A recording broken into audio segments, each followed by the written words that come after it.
आप सभी को जय मसीह की। आपने कभी सोचा है, एक बदनाम विधवा स्त्री जिसे समाज ने ठुकरा दिया, वो कैसे यीशु मसीह के वंश की माँ बन गई?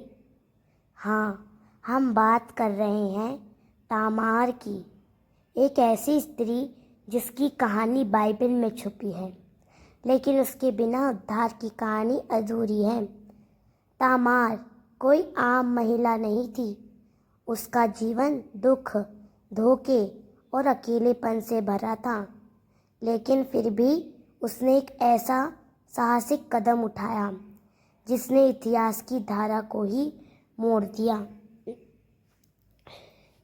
आज हम आपको उस रहस्य में ले चलेंगे जहाँ पाप और न्याय, आशा और उद्धार का मिलन होता है। क्या तामार ने गलत किया या उसका मार्ग परमेश्वर ने ही तय किया था? इस वीडियो को अंत तक देखें, क्योंकि यह कहानी आपके विश्वास की नींव हिला सकती है और आपको दिखा सकती है कि कैसे परमेश्वर टूटे हुए लोगों को भी अपने महिमामय उद्देश्यों के लिए चुनता है। उत्पत्ति 38 का 1। उस समय यहूदा अपने भाइयों को छोड़कर अद्दुल्लामी नामक हीरा नामक व्यक्ति के पास गया। यहूदा, जो याकूब का बेटा था, अपने भाइयों से अलग होकर एक कनानी मित्र हीरा के पास चला गया। यह परिवर्तन उसके आत्मिक गिरावट का आरंभ था। उत्पत्ति 38 का 2। वहाँ उसने एक कनानी पुरुष सोआ की बेटी को देखा और उससे विवाह किया। यहूदा ने एक विदेशी स्त्री से विवाह किया जो यहूदी परंपरा के विरुद्ध था। यह निर्णय भविष्य में बहुत सी कठिनाइयों का कारण बना। उत्पत्ति 38 का 3 से 5 तक। उसने 3 पुत्रों को जन्म दिया, एर, ओनान और शेला। यहूदा के 3 पुत्र हुए जो बाद में इस कहानी में महत्वपूर्ण भूमिका निभाते हैं। उत्पत्ति 38 का 6। यहूदा ने अपने पहले पुत्र एर के लिए तामार नाम की स्त्री से विवाह करवाया। तामार पहली बार यहूदा के परिवार में बहू बनकर आई। वह परमेश्वर की योजना में एक प्रमुख पात्र थी। उत्पत्ति 38 का 7। लेकिन यहूदा का पुत्र एर परमेश्वर की दृष्टि में दुष्ट था, इसीलिए परमेश्वर ने उसे मार डाला। तामार विधवा बन गई। यह दिखाता है कि परमेश्वर दुष्टता को सहन नहीं करता। उत्पत्ति 38 का 8। यहूदा ने ओनान से कहा, अपनी विधवा भाभी से विवाह कर अपने मरे हुए भाई के लिए संतान उत्पन्न कर। यह व्यवस्था लेवी रेट विवाह कहलाती थी, ताकि मृत भाई का नाम बना रहे।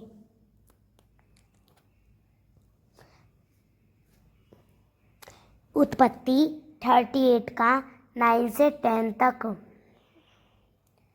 ओनान जानता था कि संतान उसकी नहीं होगी, इसीलिए वह तामार से संबंध रखते समय बीज गिरा देता था। यह परमेश्वर को बुरा लगा और उसने ओनान को भी मार डाला। ओनान ने स्वार्थ से काम किया, परमेश्वर ने न्याय किया। तामार फिर से विधवा हो गई। उत्पत्ति 38 का 11। यहूदा ने तामार से कहा, मेरे तीसरे पुत्र शेला के बड़े होने तक अपने पिता के घर में विधवा बनी रहो। यहूदा ने वादा किया, लेकिन उसका इरादा तामार को धोखा देने का था। उत्पत्ति 38 का 12 से 14 तक। शेला बड़ा हो गया, लेकिन यहूदा ने उसे तामार से विवाह नहीं करवाया। तामार ने यह जाना और एक योजना बनाई। तामार को धोखा दिया गया, लेकिन वह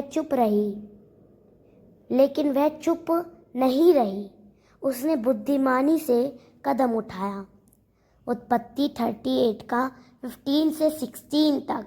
यहूदा ने तामार को वेश्या समझा और उसके साथ संबंध बनाए। यहूदा ने पाप किया और अपनी ही बहू को नहीं पहचाना, पर परमेश्वर इस घटना को न्याय के लिए उपयोग करता है।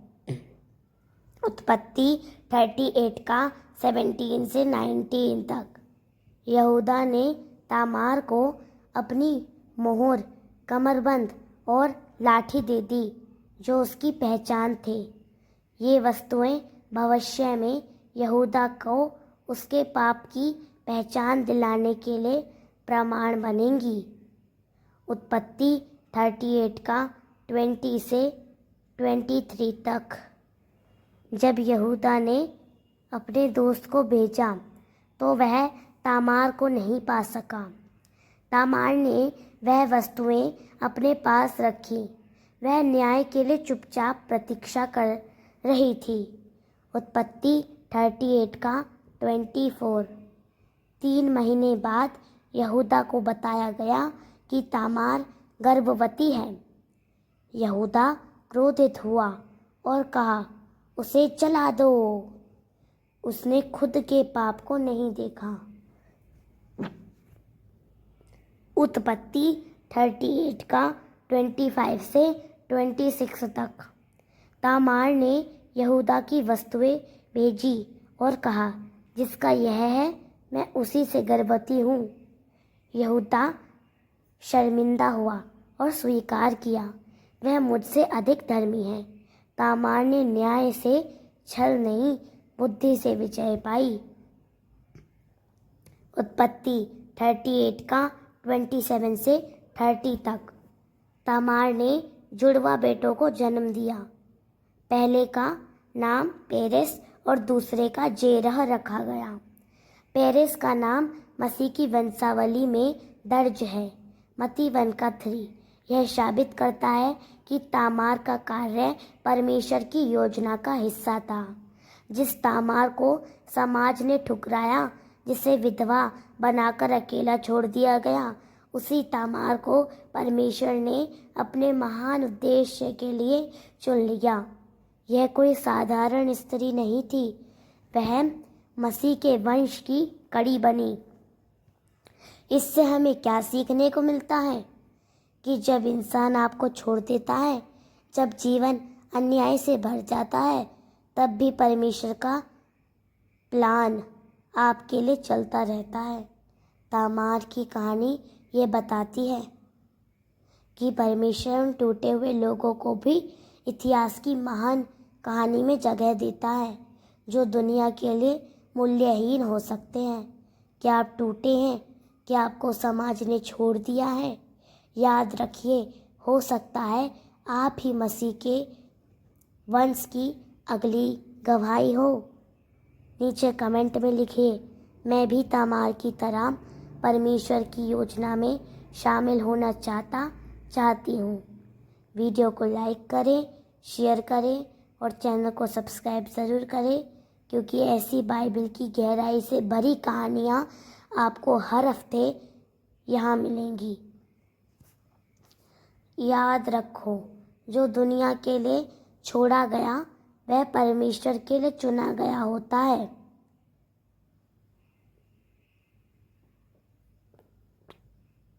आप सभी को जय मसीह की।